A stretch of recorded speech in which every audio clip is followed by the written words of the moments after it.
পাইলাম রে।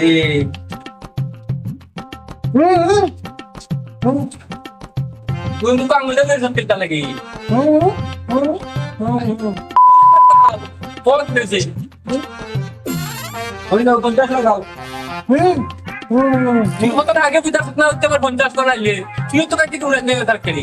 সাবধানে কথা হইব যাতে মুখ দিয়ে গালি না বাইর হয়। আমি বাথরুমে চলাফেরা করি। তোর রে ভাই তোর মুখ বন্ধ কর, তোর টেকাটি তুই ভাগ এখান থেকে, তোর আগা লিখতাম না আমি। যা যা ফালাই দাও। আচ্ছা মুখ খুল আর কেন বল কান্ডা মাথা মাতিস, তুই গালি গালাম করিস না বল।